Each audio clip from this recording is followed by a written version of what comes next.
Hey guys, thanks for tuning in to the Straight Outta Prison podcast. My name is James K. Jones and this is my story. And this is Haley Jones, and this is his story that has now become a part of my story. Well, you have been wanting to tell this story since we started the podcast. I tell everybody this story, actually. I mean, it is a neat story, but I mean... It's more than neat. It is a miraculous story. I mean, you have several of those, but this one, when you first told me, I don't know, did you tell me this after we got married? No, it was when we were dating. When we were dating. Okay, so my mind was just freaking blown. I mean, yeah. Actually, if you look at it from the needle in the haystack type of thing that it was, it is. It was a needle in a haystack. It was. Well, let's jump in. So we left People off. are like, what are you talking about? Yeah, we need to talk about what it is. So in the spring of 2007, I just got clarity that it was time for me to go to Denver, Colorado, and uncover some family secrets and find my biological father. When we got to the end of the last one, we just talked about my first 6-7 months in business and, you know, all the struggles and the stuff that I had. And we talked about, you know, I got arrested, you know, for some of my previous stuff. And something shifted in me after I was arrested with Steve and with Lenora and with his family. And I really, after this, I made peace with him. And, you know, I realized that, you know, that Steve really loved me. And at that time, I was dating Shana, and we were looking at getting married. So he was going to be my father-in-law, so I had to try to figure that out. But just bottom line, I loved him, and I needed he had a stabilizing presence in my life. Mm-hmm. And I knew I just needed to get over whatever was bothering me and move on. So Yeah, you had a little jolt to your system there. I did. It was shocking and traumatic, but it changed some things, and it really increased my faith. And like Jesus has me in His hand. He's not going to let these things happen to me. So we got to the summer of 2007, and I always closed a week in the summer. I learned that from Mr. Follett. I always shut down for a week and take a vacation. Mm-hmm. And I knew I needed to go to Denver and find my dad. Okay, so before we do that, I feel like we need to unpack how I got here. Yeah, how you got there, how you knew that your dad, James Keith Jones Sr., was not actually your biological dad. Father. Well, when I was 17, I didn't look like people in my family. You know, on both sides of my family, everybody's white people. Well, let me unpack that a little. So, your James Keith Jones Sr. is a tall man, over 6 feet tall with blonde hair. Blondish hair. Blue eyes. So is your aunt, his sister, and your mom is blonde. And yeah, so that's what you mean. There's a lot of blondes and blues. Well, just very white people. Right. And I have dark skin. Very, very white people. I have dark skin. I have dark eyes. I have dark hair. You know, everything about me. And I'm short. You know, I don't match anybody. Mm-hmm. So they always said, you know, we got Indian in our family. And, you know, that's people in the South say, you know, if you have somebody, that's that Indian, that's that Cherokee coming out of that.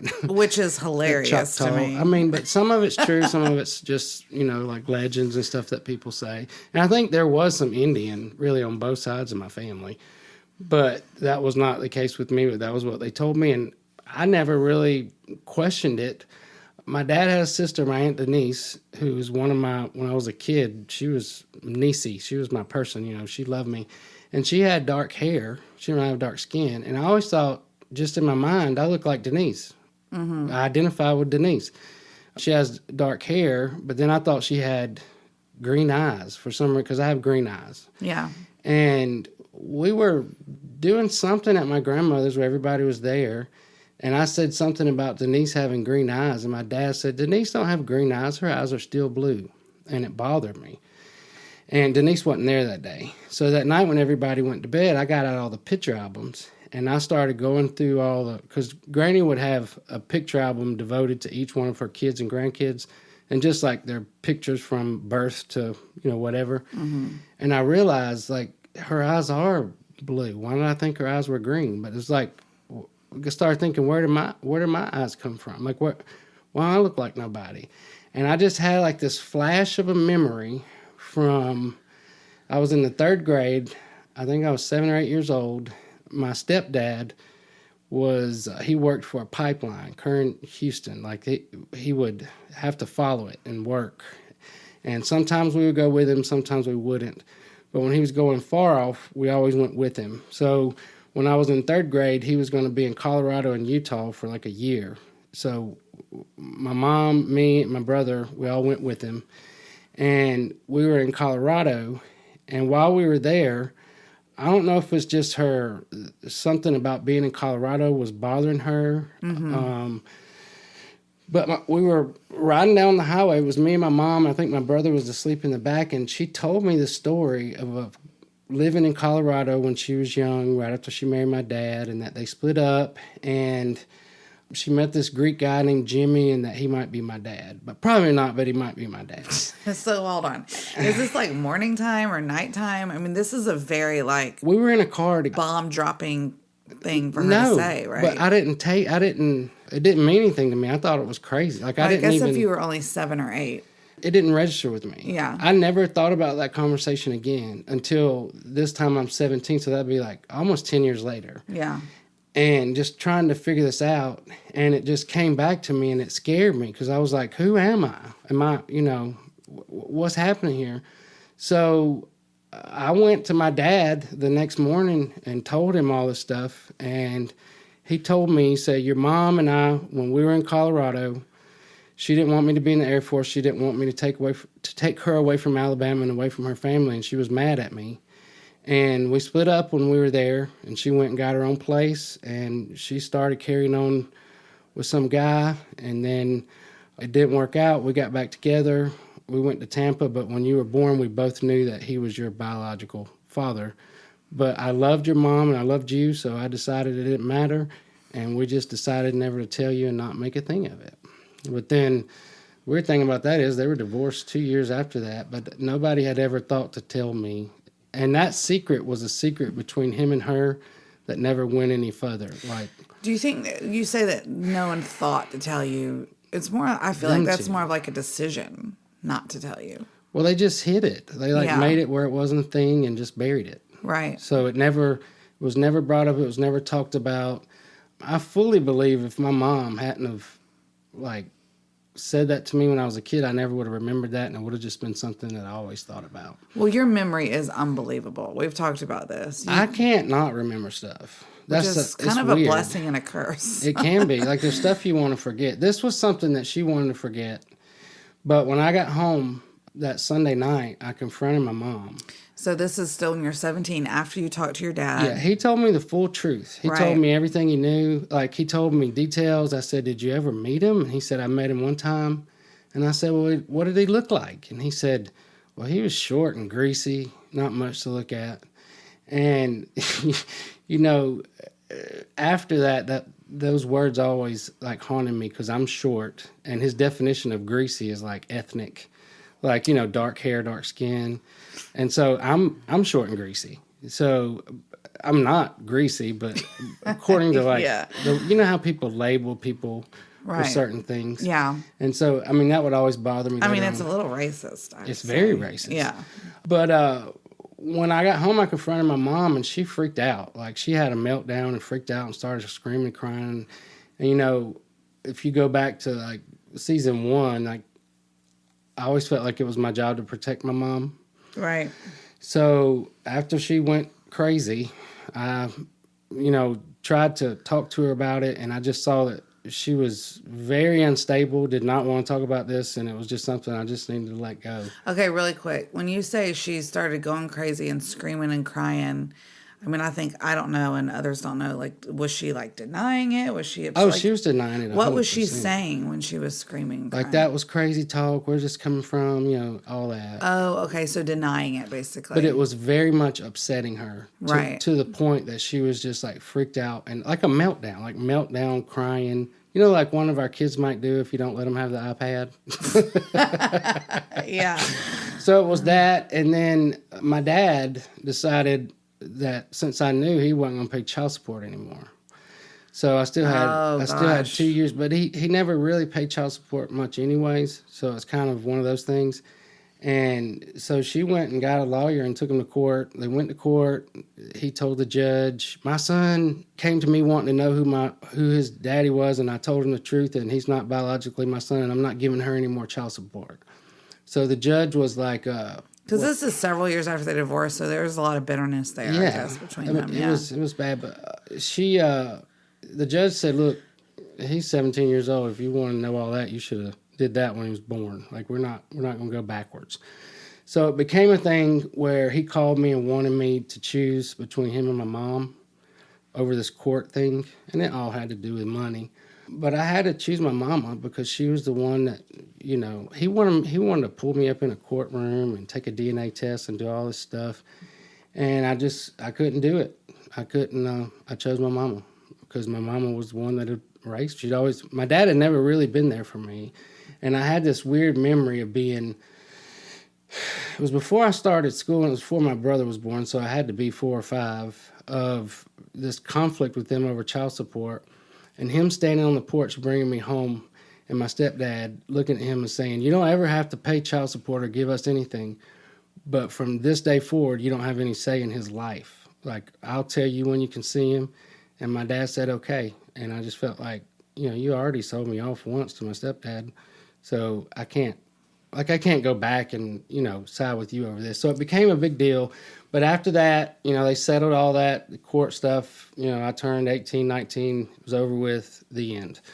Really quick, I can see, like, as you're telling this, I can, like, sense, I'm just calling it out, What? some kind of emotion in you, but I can't identify it. Like, you're a little bit... It's like rejection from your father. Oh, yeah. And I always felt that from him, and we never really had a relationship. Mm-hmm. But once I found out that he wasn't my biological father, it all started to make sense. Yeah. But I'm also his only son, too. So he has no other children. So do you still feel that? Do you, like, the rejection piece, like, does that still sting, or... It does when I put myself back in the emotions of the present time. Which you're doing that now. I can almost feel that coming off of you. It does. I mean, that's, you know, when I started counseling in 1998, that was my biggest issue. I had daddy issues. Right. And that was the beginning of, like, healing for me. But, like, present day, I'm almost 50 years old, and I still love my dad, and I want the best for him, but we have no relationship, and that's okay. Mm-hmm. That's fine. But he was always more to me like maybe a feeling you would have for an uncle. Not even a close uncle. I was going to say, but not the fun uncle. No, like a distant uncle. No, when we were together, he was always wanting to, like, fuss at me and discipline me and stuff like that, and he just didn't. We didn't have a connection. So in 1998, when I started my counseling with Steve, you know, he wanted me to tell my secrets and get all that stuff out. And when I didn't think I needed to tell this part, but when I did, he was like, that's a big deal. So he felt like I needed to find him. And I thought, well, I've always wanted to know. I felt like I want to know who I am. So we went through a process during that time of, I was still in prison though. It's hard to do anything when you're still in prison. Oh yeah. I had some of the volunteers there that were helping me. They talked to a private investigator. But I couldn't get any details out of my mama. Like, I could get nothing from her, not even a last name. Like, she knew his name was Jimmy. And I remember being on the phone with her, begging her to remember, because I felt like if this was my deep, dark issue, that if I could find my biological father, it would heal it. Like, it would be like this thing that got better for me. But she couldn't remember. She had it buried for so long, you know, for decades. It had been buried. And yeah, because at this point, you're how old? When? 1998. I was in my 20s. Okay. But she couldn't give me a last name. Mm-hmm. So I was like, if you could give me anything, give me a last name so I know, you know, so I know something. But she couldn't, and I got to a place where I felt like Jesus was like, one day that'll happen, but the time is not yet. Mm-hmm. And then, you know, I got out of prison. I'm going through the process. I, you know, lived my life for 7 or 8 years. And I would pray about it, think about it, fantasize about it. But every time I started to make a move towards, like, trying to find this out, I felt like there was something inside of me saying, not yet. It's not now's not the time for that. Mm-hmm. Not yet, just wait. But in the summer of 2007, I was 35. I thought I was fixing to get married to Shana, and I'd been waiting on this for years and years. And I felt like Jesus said, now's the time, go.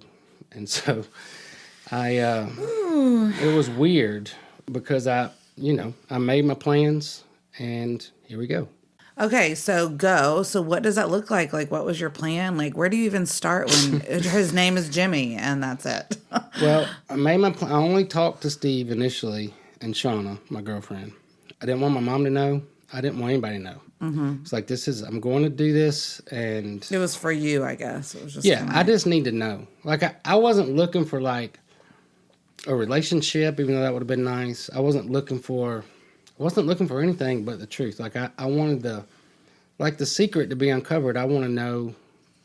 What I told myself at that time was, I want to know who I am. Yeah. I want to know what family of origin I came from. Right. Because, like, I worked with Tony. He was from Sicily, and he could tell you the town, and, all that stuff is just neat.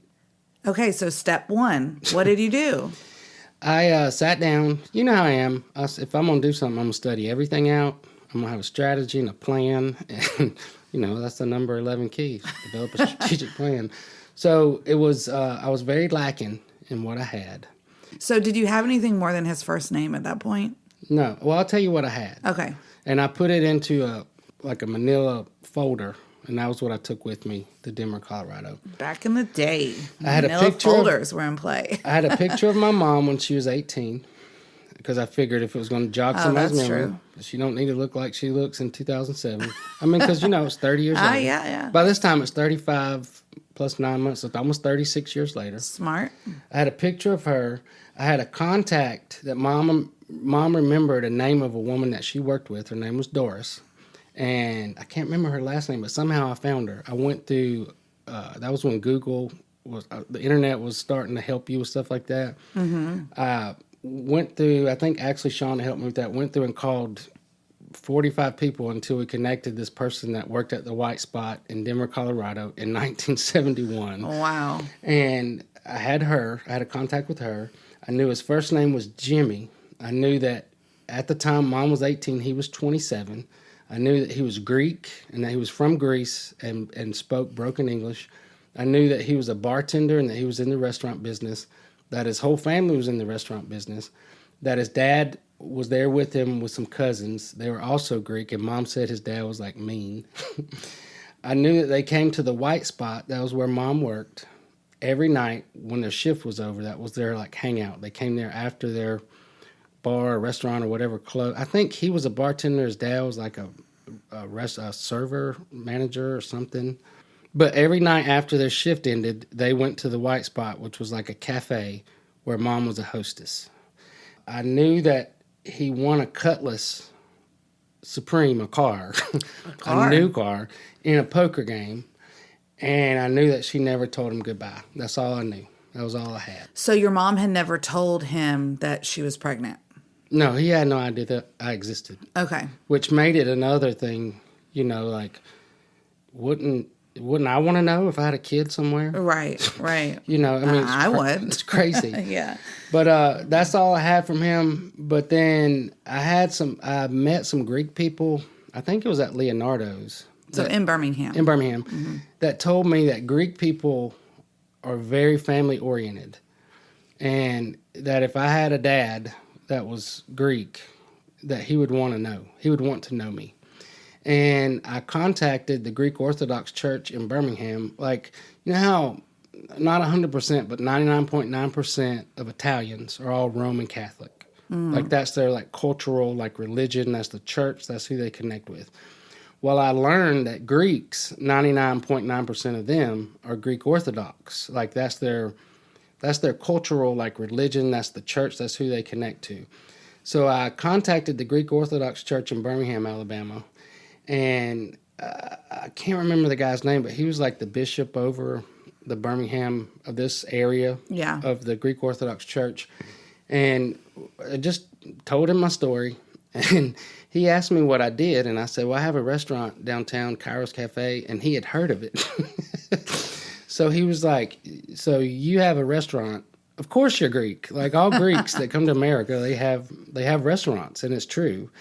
So he was excited to help me. Like he was just very like go. He wants to know. Go figure it out. Go find out. Yeah. So he set me up with an appointment with the bishop of the Greek Orthodox Church in Denver, Colorado. So those were my two things that I had. I had the meeting with the coworker Doris, and I was sure she could remember something. Right. And then I had the meeting with the Greek Orthodox Church, and then I had the few things that I knew about him. So here we go. We're headed off to Denver, Colorado, rented a car. Steve, of course, made me take a chaperone because he didn't want me and Shana. Okay, so you and your girlfriend Shana and then the chaperone were going to Denver. Yeah, Wanda, who worked for me, she was my bus person. Yeah. She was going to be our chaperone. And you were 35. I was 35. Just thought I'd reiterate that. I was 35. Shana was 27, but Steve, that was his thing that made him feel better. And plus, I loved Wanda, and she had heard this part of my story, and she was excited about going with me. Yeah. So I didn't tell my mom. I told her we were going to Denver. Didn't tell her what for, but it was Did she ask? No, she didn't want to know. She knew. She knew what I was doing. Oh. Actually, she rented a car for me and bought us like a bunch of snacks and bags over to go. Have fun, all that stuff. But I could tell Mama knew what I was doing, but I didn't tell her. We didn't talk about it, but she acted like she didn't know. That is so your mom. Yeah, she knew what I was doing. She knew, there's no other reason for me to be getting in a car and driving. Randomly going to Denver, yeah. Yeah, and if I had that to do over again, I probably would have flew. I didn't know it was that bad of a drive. But I had another, how I am. I try to fit as much stuff into an event as I can. Yeah. To get things done. And Patrick Quillette, who you heard me talk about in season 1. The French chef. He was the chef, yeah. He was in Kansas City. I'd been there for about 10, 12 years by that time. And we were going to go straight up to Kansas City and then cut across to Denver because I wanted to see him. Oh. And so we did that, and it was really neat. We stopped at his restaurant in Kansas City. So how many hours drive was it? It was 2 days. We drove from mid-morning all the way through, stopped somewhere like St. Louis or somewhere in Missouri. Mm-hmm. I mean, we didn't have a itinerary. We were going to stop when we were tired and just get a motel for the night. Yeah. And then get up and keep going. So we did that. And then it was something strange about after we left. It was the second day of our trip. We left Patrick's and we were driving straight into Denver. And it was just something surreal about. Have you ever drove into Colorado? I've never driven in. I've flown in. Okay, well, they call Denver the Mile High City. And the reason they call it the Mile High City is because it's a mile high from most other, when you're driving in, it's a slow incline, but you're going up, you feel yourself going up, and then you start seeing the Rocky Mountains. And it was, as we were getting into Colorado, getting into Denver, the sun was starting to set. And so it was just the most beautiful sunset I'd ever seen. And it was just, there was something so alive on the inside of me. I was so excited. I just couldn't believe that after all these years, we were going to figure this out. I was maybe by the next day, I'd be having dinner with my biological father. Yeah. I had all, because we didn't know anything. I had all these dreams, I guess. Yeah. I don't know. It was exciting. It was a very exciting time. So we got into Denver. We got a hotel, got settled in, and, we're going to start the next day. And I guess that's where it got confusing. Okay. So where did you go first? Had made contact with the lady Doris, and she set up a lunch meeting with us somewhere in Denver. And Doris was just someone who worked with your mom? Yeah, not even at the White Spot? Yeah, she was there was 2 hostesses. There was Mom and her. Oh, okay. And so, but Mom remembered her name, and I can't remember her last name now, but she remembered her last name, and I found her. And had set up a lunch meeting with her, but I thought, well, let's do the lunch meeting with her, me and Shana. But I want to try to contact the Greek Orthodox Church so I can get there early. So when I called that morning, I had the number, everything the guy gave me, and I talked to this man, and he was very harsh with me, very mean. I told him the name of the bishop in Birmingham, and he said, well, you can come in and meet, but it's not going to do you any good. And I said, why not? And he said, well, I could never share any of my parishioners' information with you. I would never get involved in such a thing. And I was just like, did you just hear me I just told you my story. Like, this is my biological father. He doesn't even know that I exist. And he said, well, I wouldn't be getting involved with that. And I said, well, I'm coming anyways. Like, I got like kind of angry. And then I called him back again because I was aggravated with it. And I guess I was pretty stern with him, but I was like, so you're like the pastor of this congregation of Greeks in Denver, Colorado? And he was like, yes. And I said, so then technically you're supposed to represent Jesus.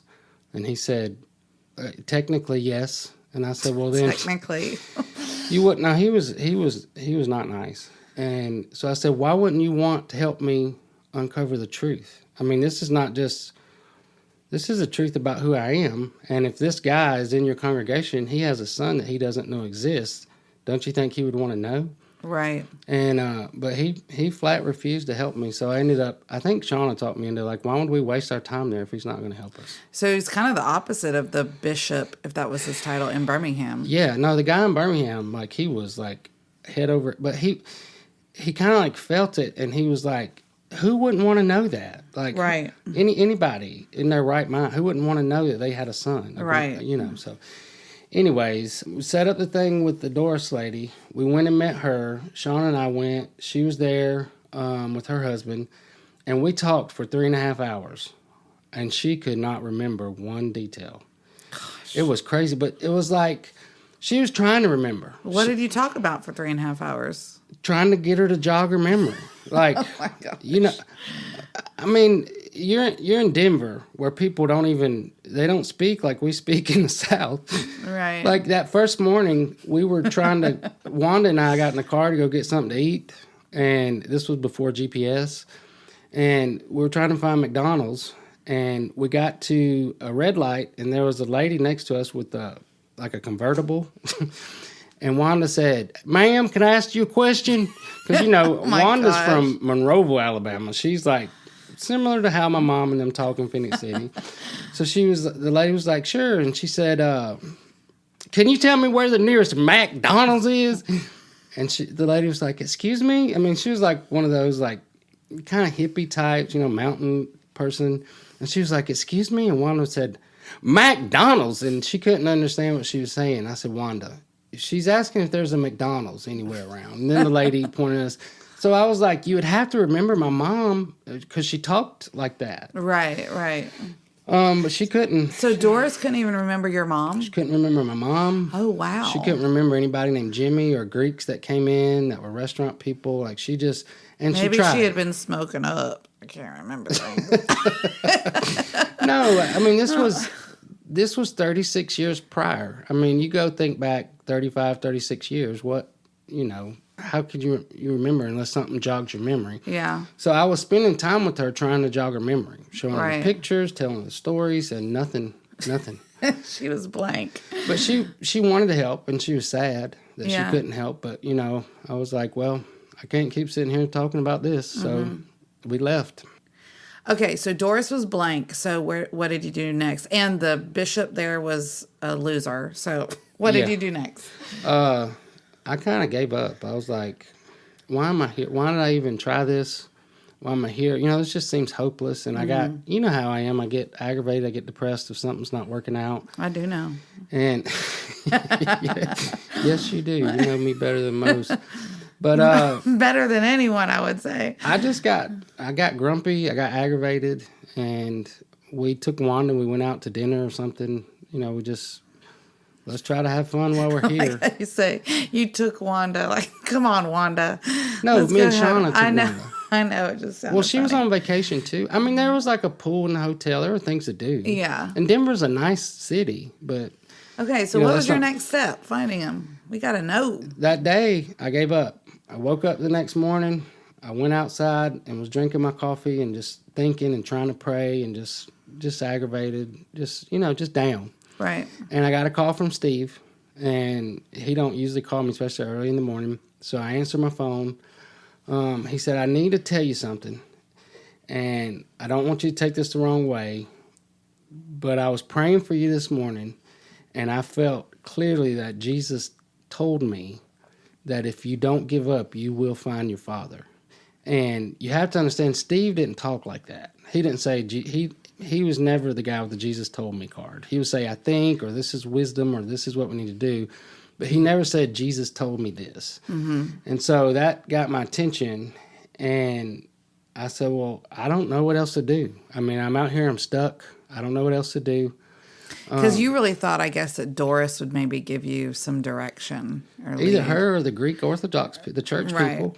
But nobody, I didn't know what to do. Mm-hmm. So I said, okay, I'll pray and ask Jesus to help. I don't know what else to do.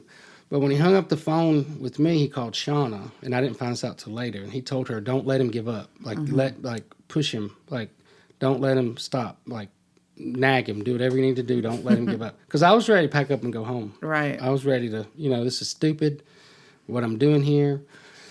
But I really felt like that, like Jesus told me to do it. So I was like, Jesus, what do we do? What do we do? And so I was trying to pray, what can I do? So the only thing I need to do, I went into the lobby, they had a computer there, and I put in Google, Greeks in Denver, Colorado, and I mashed print on it. And it printed out like 12 pages it just kept printing. Google and Jesus, baby, was giving you a head start. So I took my little Google Sheets, and I told Shana, let's go. Because Wanda wanted to stay back at the hotel and sunbathe or whatever she was doing, because there was a nice pool there. Mm-hmm. And so we got in. The first stop, it was the top searches. The first stop of Greeks in Denver, Colorado from Google was a Greek market downtown. So we went to the Greek market, went in the place. It was like, it had like Greek food and cheese, and it had a little like deli, and it was neat. And there was a guy behind the counter serving people that had like dark skin, dark hair, dark eyes. So I was like, there's my people, my Greek people. I didn't want to like bombard him with my story because there were people, he was waiting on people. I waited until everybody cleared out, and it was just me and him and Shana there. And I told him my whole story, just the whole story. Just gave it all to him, the whole story. And I bet he was into the story. He was listening, and he looked at me and he said, well, actually, I'm Lebanese. He said, but I bought this market from a Greek guy, but he's passed away now. But great story. Thank you. But I would encourage you, this is what you should do. You should go to the Greek Orthodox Church. They'll be able to help you. So I was just like, all right. I mean, I didn't even tell him I'd already tried that. I just didn't. So we walked out of there. This was when Shana started pushing me a little bit. Like, come on, this is what we're here for. Let's do the thing. Let's do it. And it's good honor. I mean, that's great. No, it was, I would have given up if it's what you needed. Yeah. If she hadn't been with me. So the second stop on the search list was Pete's Greek Cafe, or Pete's Greek Town Cafe. I can't remember. I have to look at the pictures. But it was Pete's Greek Cafe. So we went there. I started looking at the thing. I said, most of these things are like food places. Like, I don't have enough money to go everywhere and order food. So she was like, let's just get an appetizer. I was like, okay, whatever, sit down. But I was discouraged. I didn't feel like this was going to produce any results. Like that, my worst feeling in the world is like spinning my wheels for no reason. Right. So we ordered appetizer. The girl came up to wait on us. Again, I thought, I'm just going to tell my story. So I told her my whole story. And this was the second time this happened to me in like 2 hours. She was like, well, actually, I'm Persian, so I don't know any Greek people. And I was like, what is Persian? At Pete's Greek Cafe? She was a server. She worked there. Oh, okay. So I was like, see, this ain't working out. But then a second waitress came over, and Shana told her my story.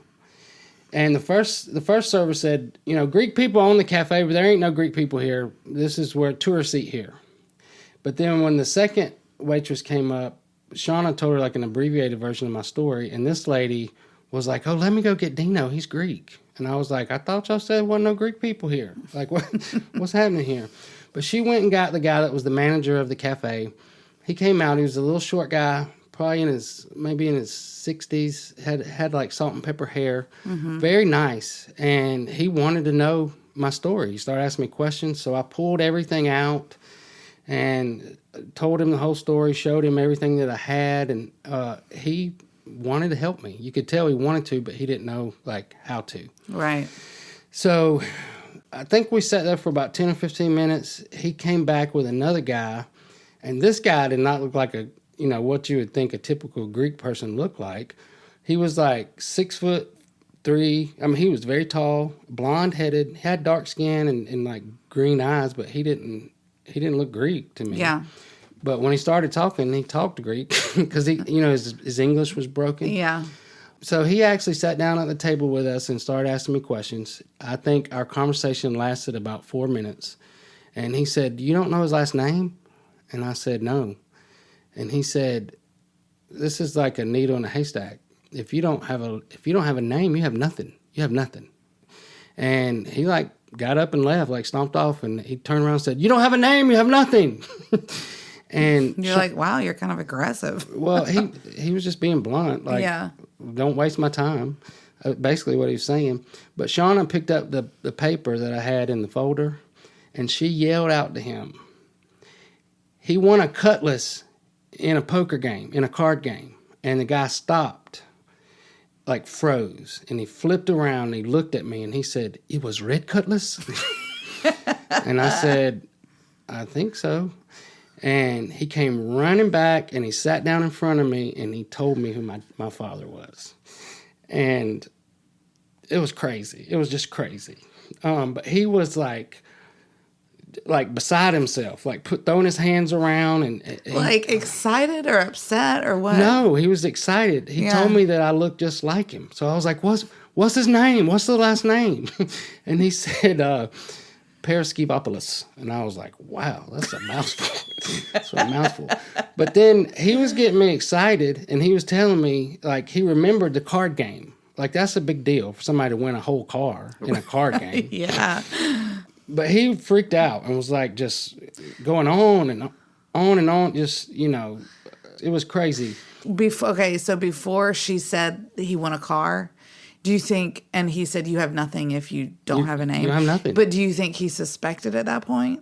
No, he was done talking to me. Oh, so you think that just like turned on a light bulb when she said that? Yeah, it jogged his memory. Mm-hmm. This was 36 years, or 35 plus years prior that when this happened. So it was hard for people. So it just kind of hit him. I'll give you it's 2021, so that'd be like, go back to like 1986. Do you remember something that happened in 1986? I mean, I was 6, so no. I mean, but somebody else. Like right. It would be, it's a long stretch, as decades have passed. And this jogged his memory, and he came back, but he knew.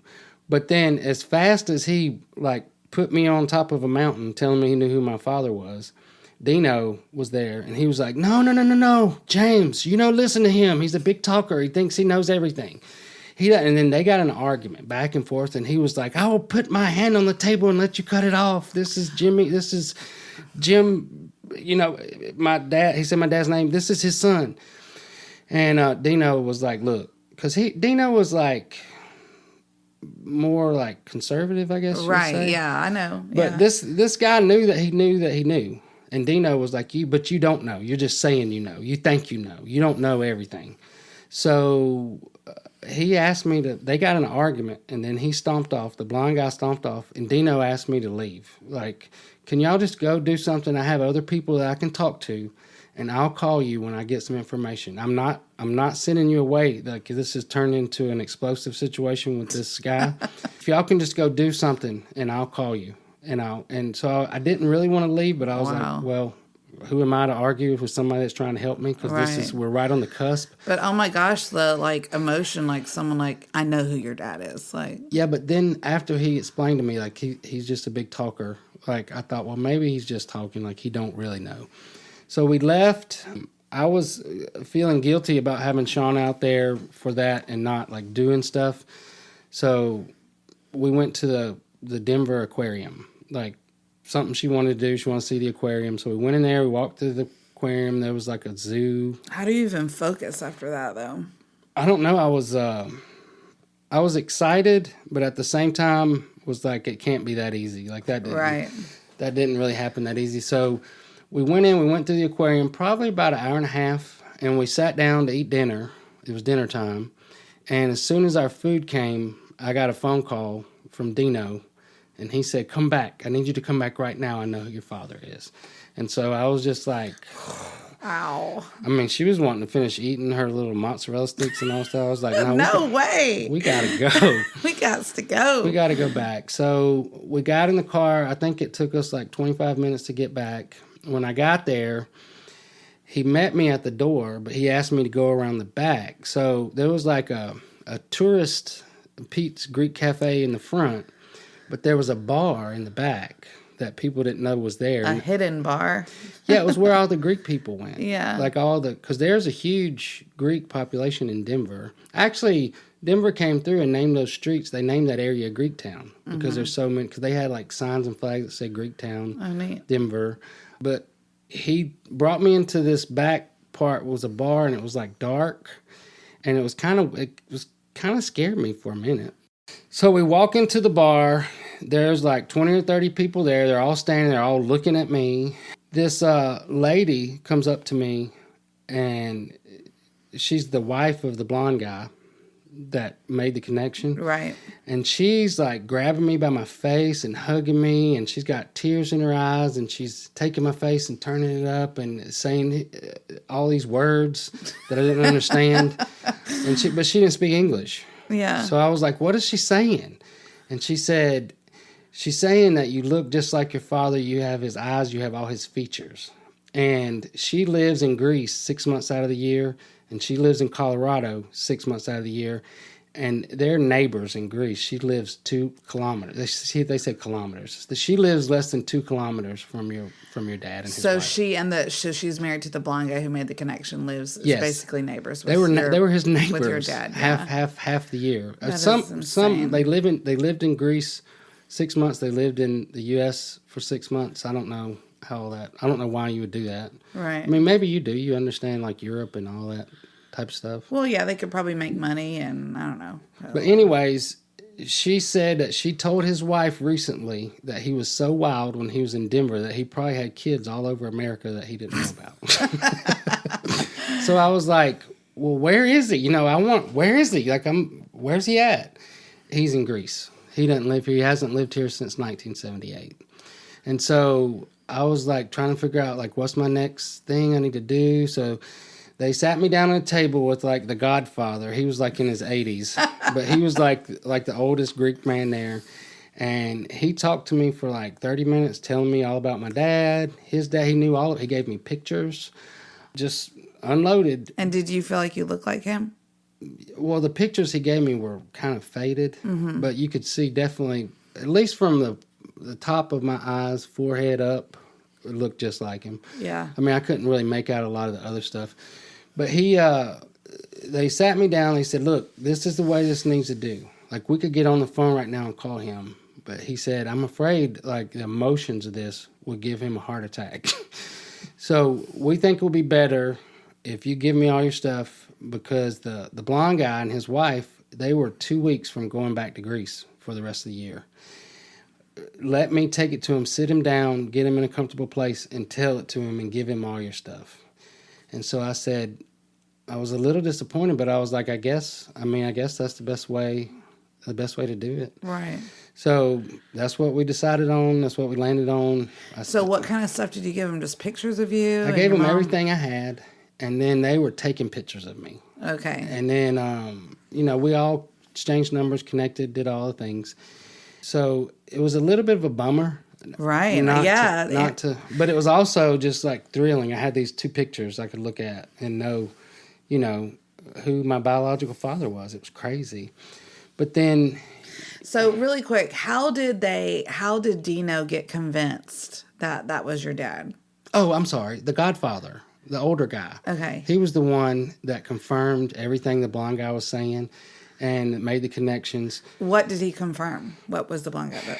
It started with a poker game. Okay. None of them could remember my mom. But if you go back, she was only there for like 6 months. Like, what's 6 months out of 35 years? Right. That's nothing. But he knew who my dad was because of the poker game. And his name was Jimmy. His last name was Paraskevopoulos. Yeah, you said that. But when you come, in those days when you came to America, if you had a long name like that, they changed your name. So when he came through immigration or whatever, they changed his name his Greek name was Dimitri Paraskevopoulos, which translates into Jim, Jimmy, or James. Okay. And it was how ironic is that? It was the Godfather guy was like, so your name is James. I didn't know that until right now. But he said, so your name is James. So they named you after him. And I was like, actually, they did not. My dad's name is James Keith Jones, and then my granddaddy's name was James C. Jones. So there was a lot. But that is insane. I did not know that piece of the story. So that's how his English name translated into Jim Paris. That's why Mama couldn't remember his name. Because she told me it doesn't sound like a foreign name. It sounds like McGoogle or McDonald or something. Like she couldn't remember his name. But it was his English name or American name was Jim Paris. Okay. Which doesn't sound Greek at all. No. I don't see how you get Greek out of that. So I spent the rest of the evening with them. I mean, I felt like I was like Tony always talked about, Mr. Valletta, like when he would get around his Italian people and they would tell stories, and they told stories, and, you know, there was a lot of beer. And, stories about your dad? Yes, but then just like stories of why Greeks came to America and the restaurant business, and just, you know, I had a lot of questions, and it was a neat evening. Yeah. It's really neat. Then Dino wanted me to stay, made me promise to stay connected to him, and he wanted to know how it all came out and worked out, and I said I would. But we loaded up, I believe it was the next day, and headed back home. So you don't remember the blonde-headed man's name? We keep calling him the blonde-headed man. I have pictures of him. Okay. We took a lot of pictures that night. I want to see those pictures. I don't think I've seen those pictures. I'll show them to you. So you had to wait, in other words, you had to wait 2 weeks till they went home. I mean, At least. Well, he said he knew they were friends. Like right. they were man friends. Yeah. And man friends. But he said that he knew him. He said if I called him on the phone and told him it was shot, I'm afraid it would give him a heart attack. Like this would not be something he would. But he told me that he was married to a lady that was Greek that he married in Denver. They had a son named Costas. No, scratch that. He was married to a lady in Denver. They had a son named Nikos. And when they got back to Greece, they got a divorce, and he had gotten remarried some years later to a lady named Debbie, and she was Greek, and they had a son named Costas. Mm-hmm. So basically I have two half-brothers, and my dad's got 3 baby mamas. My mama, Nick's mama, and then Debbie, Costas' mom. So that was neat, like trying to think about that. Like I didn't even think that there would be like siblings and stuff like that. It was a neat thing. So we get back, and we're headed home. But of course, you know, I did during the process when we left there after talking to the blonde man before we knew for sure, I called Mom and said, hey, remember that guy you was dating in Denver? Was that a red cutlass? Because I only remember that it was a cutlass. Right. Was it a red cutlass? What are you doing out there? I was just like, tell me, was it a red cutlass? And she said yes. And I said, okay, I'll call you later. But she knew what I was doing. Right. She knew what I was doing. So after I called Steve, because this was the night of the morning where he called me and told me not to give up and I would find him. So he was overjoyed. Lenore was overjoyed. And they were having dinner the next day. And Derek, his son, said that was listening to them talk. I didn't want this to be a public. You know, I told him, you can talk about it with your family, but don't make this public because I'm still trying to protect my mom. They were talking about it at dinner, and Derek was like, hold up. Let me get this right. So James got in a car and drove across America to Denver, Colorado, and he didn't even have a last name, and he found his father. Like, how did this happen? This is a testimony. A testimony. But when I got home, Steve wanted me to tell it at church, and I said, I can't. I'm not, because I wanted to protect my mom. She was fragile. I didn't want her to have like a meltdown or something. And then the other part was I didn't want my granny to know because, I was her favorite. And which was my dad's mom. Dad's mom, yeah. And I just felt like I didn't want her to know. Mm-hmm. And so we're not going to make this a public thing. I mean, we can celebrate it, but I don't want everybody, it's not everybody's business. Mm-hmm. And he didn't really understand that. I wouldn't have understood that either. Well, then he had a meeting with Mom right after that because I knew she needed to talk to somebody. Because I told her when I got home, I found him. She was like, I'd have to have a DNA. And I was like, well, we can do that if we need to. But it's pretty clear that I found him. Yeah. And he tried to get to the bottom of what was bothering her so much about it. And she said, how did she say it? I just don't want people to think I was a whore. And he was like, Norma, everybody's made mistakes in their past. And she was like, but not like this. Like, this is bad. And he said, so then you're saying that James was an accident? His whole life is an accident? And she was like, no, that's not what I'm saying. He said, well, you know, it happened. It's That's here. a great lens to put on it. But talking to my mom after that, she finally opened up to me. And she was like, number one, she didn't want it to come out because it looked so bad. And number two, she said, I was always afraid that they were going to come and take you. Those Greek people are mean. Like, if they found out, if they knew, Yeah. I was afraid they would come and get you because that's what they do. And I said, that's not what they do. He probably would have wanted to be involved in my life, but, Right. You're my mom. But slowly over time, she got over it. And then it took me years to tell anybody. And then, out of that circle. Right. And then... it's kind of crazy that I'm telling the story now on a podcast.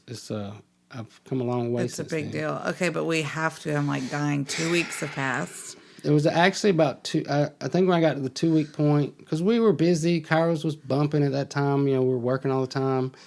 And it was in the middle of a lunch rush. And the lunch rush at Kairos was crazy because it was like everybody came in at one time and, you're cooking, doing all the things. And Lenora came to the back and said, James, you have a phone call. And I said, I can't talk on the phone. I'm cooking. And she said, I think you're going to want to take this call. And I said, I think you're going to want to take a message. And she said, that sounds like you. She said, you're going to want to take this call. It's coming in from Greece. And I don't know. I almost felt like I almost passed out. And I took the phone and I was looking at it. It was on hold, but it was like a number with like 75 numbers. Like, I'd never seen a number like that before. And I went in my office and I locked the door and I said, hello, this is James. And he said, hello, James, this is your father.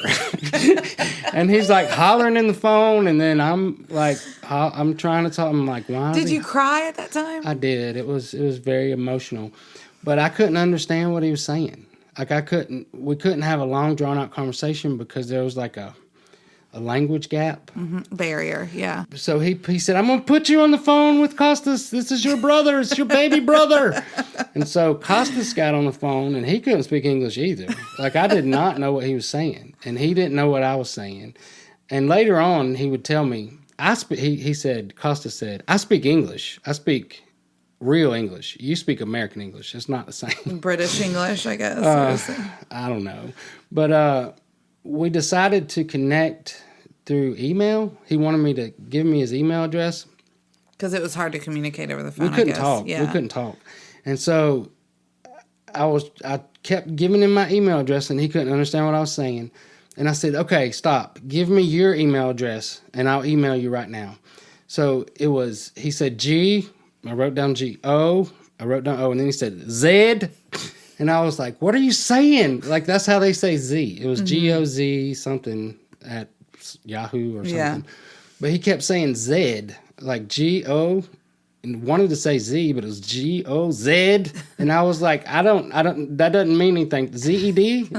No, Z, but it's just the language gap. So I sat down and I emailed him. He emailed me right back, and he could write perfect English. So I was like, why can you write English but you can't speak English? And he was like, no, I speak English, you don't.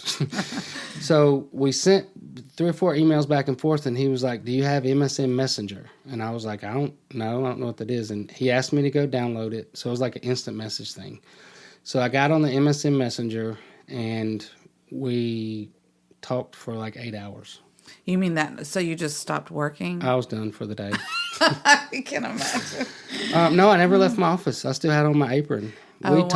We talked back and forth for about 8 hours. It was like midnight when I left. Wow. Just couldn't stop because I had so many questions. Yeah. And, he was the neatest one that I found because me and Costa, we could communicate. Oh, so you talked that long with Costa, not your dad. Yeah, but he was with him. Oh, okay. So I would they ask were questions together. and he would write it. I mean, he was in his 60s. Like, he Right. wasn't up on the technology and all that stuff. So we connected. I sent him a letter with all the questions. He asked me to write a letter and do all the questions. He sent me a letter back and answered all. I wanted to know where he was from. I wanted to know who his parents were. I wanted to know his siblings, and he sent me back all that stuff. And you've read that letter. Yeah. And, he was like, as far as the stuff with your mom, she just left. I don't know why she has all the answers. I have none. So did he ever suspect she was pregnant, or did you ask that? No, he didn't. He had no idea. He said that he knew something happened that was weird, and he said he had like a fleeting thought that she might have been pregnant, but it was not it didn't stick with him. Because she just disappeared. She was there one day, the next day she was gone. So did he look for her? Yes, he said he did. I mean, maybe in the recap we'll read the letter. Yeah. But yeah, that's a good idea. It was neat. But he told me everything I want to know. He gave me the answers. So circling back to the beginning of our conversation where we talked about like the needle in the haystack. Yeah. I mean, that's what kind of Derek, Steve's son, summed it up. Just, so you're saying that you went to Denver literally. I mean, when I tell the story, I say like with 5 or 6 pieces of information, not like very random, not detailed piece of information. You went and, I mean, it was really just kind of a divine find. I'm going to call it that. It was. I mean, there's no way. There's no way I could have found it. There's no way I could have found him. Yeah. But bottom line, we made plans. They were either going to come here. I was going to go there. I found out I was still on parole at that time, and you can't get a passport when you're on parole unless you go through a judge. Oh, okay. So I just said, I didn't even tell him I was on parole. I was like, I'm going to need to wait on that. Yeah, since we're at this podcast, did you tell him that you had been in prison? Later on. Okay, so not in that initial Not right conversation. away. Yeah. No, later on. It was mostly MSN Messenger back and forth, and then there was a weird thing for me was I always thought once I found my biological father, whatever was bothering me would be healed. Mm-hmm. And he asked me to get a webcam. I'd never done webcams, stuff like that. And we did a webcam one evening, and I saw into their world. And it was like I just realized this is Greece. And I'm not Greek, I'm American. It just looked foreign to me. You could just feel it wasn't your home. No, it wasn't anything they lived on the beach outside of Athens, Greece. And it was like a 3-story house. They lived on one level. Debbie's parents lived on the next level, and then Costas lived on a level by himself. And it was like the way they were cooking, and the windows were open, and it just looked hot, and just It looked hot. No, but it made me realize I'm an American. Right. I mean, I can go visit, but I ain't gonna be doing all that. I can't be. I'm an American. I can't be nothing else. And there was something about that. Then after that made me realize, God has a plan for my life, and I was born James Keith Jones for a reason. I am a Jones, and mostly because of my grandparents, not so much because of my dad. But right after that, Tanya and Jeremy were going through a rough time. They were trying to have kids, and she had a miscarriage, and then they basically told them you can't have kids. Mm-hmm. And so they started a process of adoption, and they adopted 2 beautiful boys, twins, from, I forget where they were from, somewhere in Mississippi, but they were 5 or 6, but they looked like Tanya and Jeremy. They had blonde hair and blue eyes. They looked like their biological kids, and it was phenomenal to me, how their family just got so set so quickly because they wanted kids for years and years and years, and just it was a struggle for them. And even their names, it was Caden and Ashton, I believe, and I was like, Tanya, that sounds like a name you would have picked out. And she said, I would have. I love their names. But there was something about that got me thinking about my granny, my granddaddy, and my Aunt Glennis and Denise, my family. Mm-hmm. And there was a picture of my granny in Kairos when she was young. And she had dark hair then. Mm-hmm. And I was looking at her and looking at her nose. I was like, I could pass for a Jones. It ain't so foreign. I mean, I found out, that it's true that I'm biologically not her grandson. But I just felt like that Jesus just said, I knew where to place you. I knew what family you needed to be in. You're in the family that you're supposed to be in. So it gave me peace with that. But I still want to know the truth. Yeah. But it did bring a level of healing, but it wasn't like I needed to be off moving to another country or changing my name or any of that stuff, because I'm a Jones, and I still to this day, I can't hardly spell Paraskevopoulos. But I had a half-brother. His name was Nick. He lives in Thessalonica, and then they lived outside of Athens. So I was like, those are all biblical. That's all in the Bible. And it was just neat. So I have two things that I want to close with this episode that are pertaining to this, which I just find fascinating. The first one is the craziness. You just talked about your Jones, and you felt like he said, I put you in the family I wanted you in. So now, obviously, we have sons with the last name Jones. Mm-hmm. And on that Jones side, which you actually don't have any Jones blood per se, because Jimmy Paraskevopoulos is your dad. Biological. But your granny had how many sons? 5 sons. Mm-hmm. And none of those sons have sons to carry on the Jones name except you, the one that's not actually a Jones. Yes. Well, let me retell that. Yeah, please. Make it make more sense. Yeah. So there's a lot of girls in the Jones family on my dad's side. I have one cousin. His name is Sean. He's my Uncle Ricky's son. His parents got a divorce, and he was adopted by a stepfather, and his name was changed to Trewick. Mm-hmm. So he's Sean Trewick. Now he's got a son, Logan Jones. He gave him the middle name Jones Trewick because we reconnected years later. So he can't carry on my grandfather's name. I have another cousin, Boomer. He's my Uncle Roger's son, but his nickname is Boomer. He's Roger Jones Jr., but we call him Boomer. He had a daughter. So he didn't have any sons. I'm the only one with boys to carry on my grandfather's name. So it's pretty cool. Which is very cool. And just like another little like caveat to that is that I'm a Jones now, obviously, because I married you, but I was a Hobart before, but my mom was a Jones. This is so cool. My mom was a Jones before she married my dad. She was Luann Jones. So the only Jones blood my kids have is from my side of the family, but they carry the name and the legacy of this. That's neat. Yeah. That's good stuff. And I want to like wrap it up with, you had mentioned that you didn't want your granny to know because you were her favorite, and I guess I was her maybe favorite. deep down you were afraid that was going to change something or whatever. Her not knowing that you weren't her biological grandson. Well, right? at her age, when she died in 2012, she was almost 90. So I just didn't want her to know. Right. And I mean, I understand that. I mean, there must be a lot of fear there, but okay. But I love this. So how did you discover that she actually knew? After her funeral in 2012, when she passed away, we all went to the Olive Garden to eat, like family, friends. I mean, there were probably 70 of us there. And I sat next to my cousin Daniel's second wife, who had been divorced from for 10 or 15 years. And Jenny, I love Jenny. She was so sweet. But she was asking me about Kairos, and she had been following me on Facebook. You know, by that time Facebook had been out. And she was just looking at pictures of the food, and she was like, this is so beautiful. You're just a beautiful chef, like your real daddy. And I was like, what are you talking about? Like your real daddy. I was like, what are you talking about? And she was like, oh, me and Granny were close. And I said, I know. And she was like, I said, but Granny didn't know that. And she was like, yes, she did. And so I got a little hot and bothered, like went to my Aunt Glennis's that night and needed to talk to Glennis. And I just told her, you know, what I had discovered. And she said, well, Mom always knew, but it didn't matter. Mom's job, she always wanted to protect you. And I cried my eyes out that night. And I said, well, I guess it was like if you got adopted.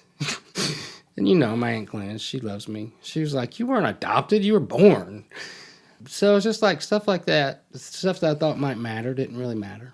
So she always knew. Yeah, it's crazy. It is. And like that was, I don't know, I feel like there's a profound lesson there. I don't know. what it is. But I was her favorite. And some of my cousins that are listening to this podcast, Cassandra, I know you don't want me to say this, but I was Granny's favorite, not because she favored me. It was because she took care of me when I was a baby. So we had a connection that was different than my connection with her was more like a mother kind of. I mean, I had my mom. She took you on as her own. Yeah, she's my granny. I love my granny, and my granny loved me. But anyway, so I mean, this whole story really is just, and I feel like I've said it before, but just it's a story of just such incredible hope. I mean, really, just like I'm getting emotional. it's neat. Yeah, just that anything is possible when we face the truth and don't give up and move forward. Yeah, exactly. I mean, just it's a miraculous story. It's really neat. Well, I was committed. I'm gonna figure this out. I'm gonna get there one day, and I did. Yeah. So it would have been easy to give up, easy not to know, but I feel like the song needs to break out right now. I'm still standing by Elton John. well, we say I'm still standing. This is actually the season finale of season 3. Yes. So. And for those of y'all who have been asking, because there has been a lot, we will have one more season. Season 4. Yes. And then we have some really exciting thing coming up after that. So We do. podcast, story to tell. I think I might want to tell other people's stories too. Yeah. But we'll talk about it in the recap. So there will be a recap of season 3 next week. Mm-hmm. And we'll push through all that. And what do we need to say? How do we need to wrap this up? I mean, I guess just thank you again for listening. This has just been incredible. It's been incredible for me, I have to say, because there's been pieces of people ask me all the time that when you're telling the story, even though we talk a lot, obviously, and you've told me everything you think of, I guess, but there's things that when you put yourself back there, like you said, new details emerge, and there are things that I haven't heard before. So that's been super fun for me. Well, I prep for each one. I mean, I spend some time leading up. Like pictures are good to look at because pictures can jog your memory. I have journals, and then even before we do one, I'll spend an hour or two taking some notes and just trying to just put myself back there in that place. And this was one of the neatest miracles. Yeah. I mean, Jesus is always doing miracles in my life, but this is one of those things. Just like, wow. Yeah. That's awesome. All right, well, we're looking forward to season 4, and we appreciate your just wanting me to keep telling the story, and thank you. Thank you for listening. All right, bye, guys. See you soon. Bye. Hey, guys, thanks so much for tuning in to the Straight Outta Prison podcast. For more exclusive content, head over to our website, teamjones.co/podcast. Yes, you can subscribe by clicking on the Become a Patron button, and that's going to get you access to our For Real Reel, which is very different than the highlight Not the reel. highlight reel, it's Some the real very deal. juicy content there. Good stuff. Or you can look us up on Facebook and Instagram, Straight Outta Prison Podcast. Yes, that takes the story to a whole new level where you can see some of the people that James talks about in his story and see some of the places that he's been. I've been loving it, and you will too. Prison recipes. Yeah, all the things. Good stuff. We'll see you soon, guys. Thanks. Bye. Bye-bye.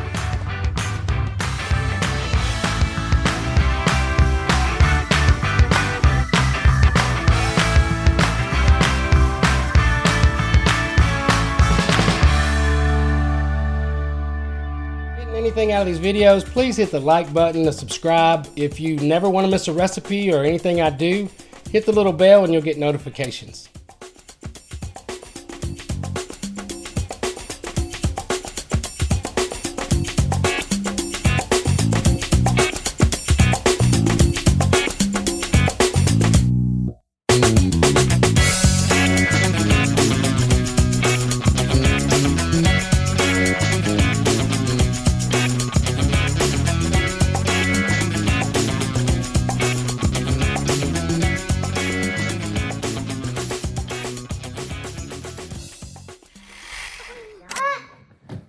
I said, I'll come up here and see you. Oh, come here, baby. Oh. Please don't be rough with him. Hey, this is your younger brother. Yeah, this is my younger brother. Yeah, then stop getting him.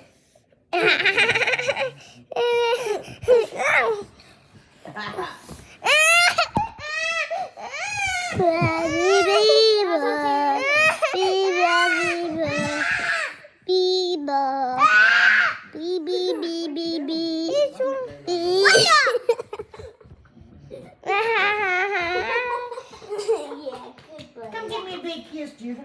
Don't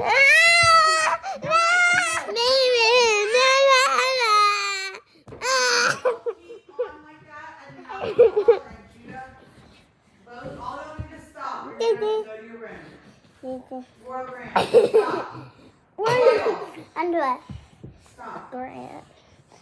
about it, baby. It don't, I can go this afternoon. It don't matter. I'm so sorry I had to get you in some trouble.